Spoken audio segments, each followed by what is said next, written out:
1 2 3 صبر کن من خودم مرتب کنم. چرا خب نمیری ادامه‌شو؟ بعد از 165 روز با سلام داشت اولش چنل یوتیوب ما. تو خدا به من فرصت حرف زدم. تو من فرصت بدی. حرف زدی یکی دو جاش. باشه بیا. عذرخواهی میکنم. بریم ادامه بدیم. ما یه سال کجا بودیم؟ یه دقیقه نمیره الان تموم میشه. میخوای یه جاش ساکت چی منم حرف بزنم؟ یعنی بوز وایستادم فقط.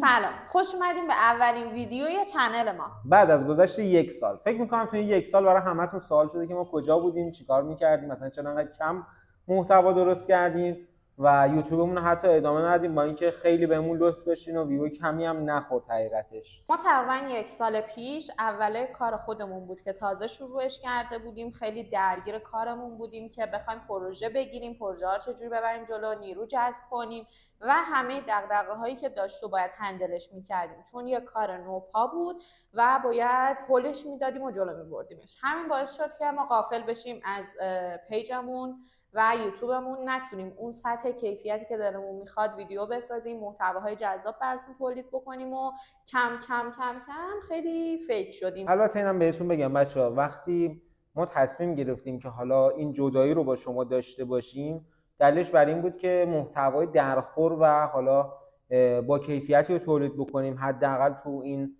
بحث حوزه‌های حالا بلاگری یا حالا بحث کاپل، که محتوای به درد بخوری باشه، مثل همین بلاگر عادی نباشه که همینجوری بخوایم یه ویدیویی پر بکنیم و یه ویوی گرفته باشیم. دوست داشتیم همیشه تأثیری بذاریم رو مخاطب و نتیجه محور باشه. مثل اول رابطمون که بعد از برنامه اکستیج شروع شد و حالا بازخورده که از سمت شما داشتیم میدیدیم که رابطه ما یه خورده متفاوت از رابطه بقیه است و سخت بود جلو بردنش و کنار اومدن با همدیگه خورد سخت بود و خیلیاتون این پیشنهاد رو داده بودین که ما باید یوتیوب بزنیم، از رابطمون بگیم که چجوری با هم کنار میایم، چجوری با هم تو جاهای مختلف هماهنگ میشیم و همه این چیزا، و می‌خواستیم بتونیم همچین ویدیوهایی رو براتون بسازیم که یه مقدار شاید برای بعضیا تاثیرگذار باشه. حالا سوال پیش میاد که این همه حالا درگیری و تولید محتوا نکردن برای خودمون و دور شدن از این فضا چه نتیجه‌ای داشت؟ ما یک ایجنسی رو راه انداختیم. همون موقع البته یکی دو تا پروژه گرفته بودیم و نمه داشتیم شروع می‌کردیم.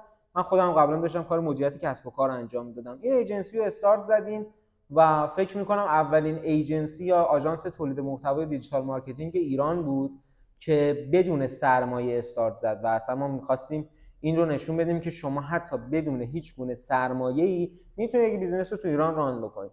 متاسفانه تو این مسیر، البته اینو بگم، همه چی خیلی خوب رفت جلو و الف شد یک برندی که خیلی نتیجه بخش بود، ولی انتخاب آدم‌های اشتباه بعضی موقع میتونه یک بیزینس رو به سالها عقب‌تر پرت بکنه و تو همون لول صفرش نگه داره. دقیقاً این آدمای اشتباه باعث شدن که ما در جا بزنیم، چندین ماه شاید همون سر جای خودمون بمونیم و اون رشد دلخواهی که مد نظرمون بود رو نتونیم داشته باشیم. و خب این گذشت تا ما رسیدیم به این 12 روز سخت. تو این 12 روز خب دیگه خودتون میدونید دیگه 12 روز معروف، اتفاقی که افتاد یکی از ماهایی بود که ما واقعا خوب فعالیت کرده بودیم. میتونم بگم بالای 15 تا پروژه رو داشتیم هندل می‌کردیم و همه چیز داشت نتیجه بخش میشد و حتی من فکر می‌کنم به تو گفته بودم که قرار بریم ترکیه و این چیزا، انقدر قرار بود سودآوری داشته باشه، وضع مالیمون قطعا تغییر بزرگی می‌کرد با این پروژه ها و 27 خردادم که تولدم بود عذرخواهی می‌کنم 23 استارت این قضیه بود و متاسفانه ما وارد یک ضرر سنگین شدیم و به طور کلی بعد از چندین روز مجبور شدیم که الف رو به طور کلی از بین ببریم و کلا برندش رو عوض بکنیم. کلا یه مدت کارو گذاشتیم کنار، اصلا به این فکر افتادیم که کلا بریم سر کار دیگه، برای خودمون کاری استارت نزنیم، همون بریم سر کار حقوق ثابت بگیریم و بتونیم حالا چاله چوله هامون رو پر بکنیم.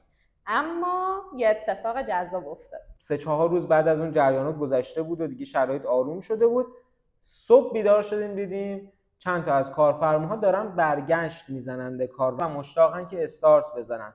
همین جرقه‌ای شد که ما استارت یک برندی رو داشته باشیم به نام فوکس که از روباه اومده، چون من هم تو همون ویدیو قبلا گفتم زینب یه ذره چهرهش به روباه میخوره، اومدیم یه برندی استارت زدیم به نام فوکس. ما همه باگایی که توی الف داشتیم رو در آوردیم و توی فوکس سعی کردیم که تقویتش کنیم، بهتر و بهترش کنیم و الان به نقطه‌ای رسیدیم که همه اون باگا رفع شده و با شرایط خیلی خوبی داریم این فوکس رو پیش میبریم. البته اینم بگم که الان کسانی که با ما کار میکنن خب دارن قطعا نتیجه بهتری میگیرن، چون اون حالا باگ هایی که داخل اون سیستم و اون ساختار بود تونستیم حل بکنیم و نتیجه خوبی رو برای مردم رقم بزنیم و فوکس هم فکر میکنم تا چند سال آینده تبدیل به یک هلدینگ بزرگ بشه. یعنی حداقل این امید رو داریم که تبدیلش بکنیم به یک هلدینگی که در خیلی از زمینه‌ها بتونه فعالیت خوبی داشته باشه.